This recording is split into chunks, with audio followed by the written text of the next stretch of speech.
BK dikenal memiliki sensitivitas yang tinggi atas apa yang terjadi di sekitar dan selalu update informasi. BK mengikuti arus informasi berita terkini dan memahami sikap apa yang perlu diambil, khususnya di masa krisis seperti ini. BK berperan membantu mengedukasi siswa agar terhindar dari ancaman virus menular COVID-19. BK bukanlah personil garda terdepan dalam hal medis, tapi BK mempunyai andil yang sangat penting. Bekerja di balik layar, proaktif memberikan edukasi life skill pada siswa untuk berpartisipasi dalam aksi pencegahan COVID-19 dengan beraktivitas sementara di rumah. Lebih detail, akan kita bahas 9 peran BK dalam masa pandemi COVID-19. Peran yang pertama adalah mengedukasi siswa melalui layanan informasi. Penting bagi guru BK untuk bisa meng-create redaksi yang kreatif dan mendesain infografis informasi. Kenapa menjadi penting? Karena sasaran kita adalah siswa, bukan sekedar ditujukan kepada mereka, tapi pesannya harus bisa mereka resapi dengan seksama. Tipikal mereka adalah menyukai hal-hal yang kreatif dan menarik secara visual, sehingga merangsang mereka untuk menyimak dengan penuh ketertarikan hingga mereka mengikuti arahan dan informasi tersebut. Setelah aspek tersebut dipenuhi, langkah selanjutnya adalah dengan membagikan ke WhatsApp group misalkan, atau WhatsApp siswa, atau orang tua siswa, agar mudah distribusinya. Bisa kita gunakan juga platform lainnya seperti Facebook, Instagram, bahkan menulis di artikel majalah atau koran. Lebih bagus lagi apabila bisa dibantu radio atau televisi lokal, agar lebih masif dampaknya.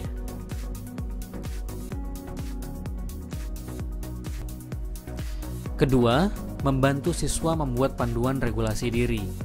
Menurut Bandura, regulasi diri merupakan kemampuan individu untuk mempertahankan komitmennya terhadap suatu tujuan selama periode waktu tertentu, khususnya pada saat tidak adanya insentif yang berasal dari luar diri.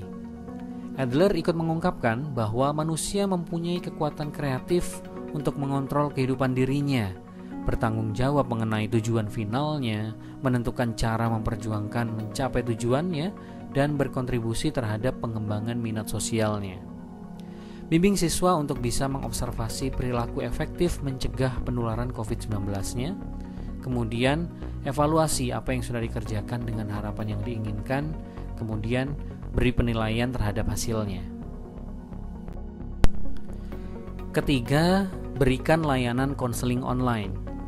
Layanan yang mutlak dilakukan oleh guru bimbingan dan konseling ketika ada yang membutuhkan bantuan untuk menemukan jalan keluar lepas dari masalahnya. Umumnya secara konvensional kita harus bertatap muka. Namun di kondisi darurat seperti ini, kita diharapkan mulai terbiasa memberikan layanan konseling secara online atau lebih dikenal dengan cyber counseling. Pastikan calon konseli mengetahui dan bisa menggunakan platform online yang akan digunakan dalam proses konseling. Bagaimana mekanismenya? Simak di video cyber counseling di video sebelumnya. Keempat, membantu mengembangkan life skill di masa krisis. Hari ini kita harus lebih analitis memfilter keterampilan apa yang dibutuhkan dalam kondisi krisis.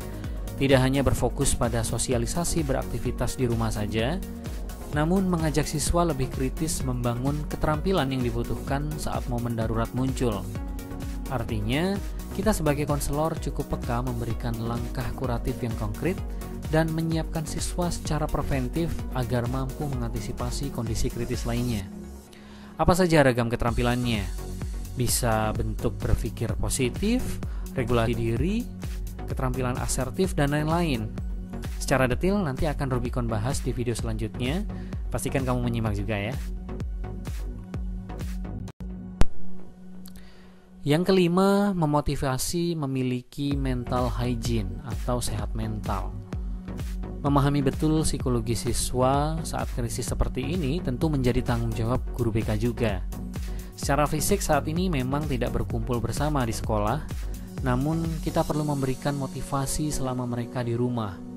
Sehat mental adalah isu penting bagi siswa agar tetap bisa berpikir jernih menjalani hari-harinya, sadar dan mantap dalam membuat keputusan, dan terhindar dari rasa cemas yang berlebihan. Motivasi bisa dari kreasi sendiri berupa audio relaksasi dari guru BK, membuat potongan film pendek temanya sehat mental, kemudian membuat flyer sehat mental, dan membuat video motivasi bagi siswa untuk tetap ceria. Yang keenam, berkolaborasi dengan instansi, ahli atau influencer yang terkait dengan situasi krisis COVID-19. Kolaborasi ini sangat diperlukan di saat krisis seperti ini. Konselor bisa banyak menampung informasi terkait perkembangan virus sekaligus pencegahan yang relevan dari para ahli. Selain itu, kolaborasi ini juga mengajak para ahli ataupun influencer agar mau membantu mengedukasi siswa terkait COVID-19 ini. Siswa akan merasa senang dengan proses yang dinamis karena melibatkan eksternal sebagai edukator ataupun influencer. Mulai kontak dengan lembaga yang sekiranya relevan dan dibutuhkan saat ini. Oh ya, bisa juga yang sifatnya entertainment agar siswa merasa bergairah. Yang ketujuh, membangun aktivitas diskusi online dengan siswa. Kegiatan informatif satu arah yang dilakukan terus-menerus mampu menimbulkan kejenuhan. Daya tahan menyimak mulai menurun ketika mereka tidak dilibatkan untuk berinteraksi aktif. Mulai berikan layanan informasi yang bisa memicu diskusi. Ketika mereka diajak untuk mengajukan gagasan, mempresentasikan idenya, menceritakan pengalamannya, maka eksistensinya di komunitas kelas akan terbangun kembali layaknya berada di situasi normal tanpa physical distancing. Memberi ruang bagi mereka merupakan kunci membina hubungan yang baik dengan mereka dan mengisi hari-harinya agar tetap produktif. Kedelapan, membuat kuis dan game interaktif. Hari ini memang kita dituntut untuk selalu menjadi kreatif. Dan tantangan ataupun permainan adalah zona di mana anak-anak tumbuh dan berkembang. Cocok ya? Jadi kuis interaktif bisa jadi salah satu alternatif bagi BK memberikan layanan bimbingannya pada siswa. Siswa harus memutar otak dengan penuh rasa penasaran yang tinggi, membuat belajar menjadi tidak terasa. Berikan kuis berupa pertanyaan-pertanyaan, tebak kata, make a match dalam cooperative learning, dan sebagainya. Sama halnya dengan game yang bisa dilakukan dengan kegiatan individual maupun berkelompok. Misalkan dengan membuat TikTok anti panik dari COVID, mengikuti lomba senam stay at home dari Kemenpora, dan lain sebagainya. Pastikan sesuai dengan kondisi di masing-masing daerah. Kesembilan, mengajak siswa merumuskan target masa depannya kembali.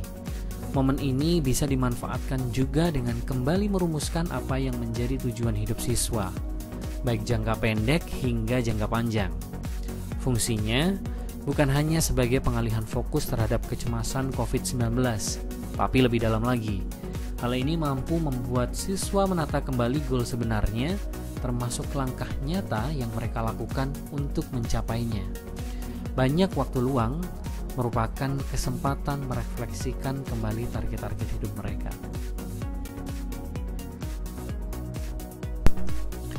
Ketidakmampuan menyesuaikan diri dengan lingkungan membuat siswa rentan terhadap berbagai risiko munculnya masalah psikologis. Sudah sepatutnya kita hadir bukan sebagai formalitas dinas saja, tetapi hadir sebagai bentuk kepedulian membantu siswa tetap sehat mental dan membantu siswa mandiri mengantisipasi kondisi kritis dengan lebih baik. Semoga bermanfaat. Salam Rubicon, salam BK mengudara. Terima kasih.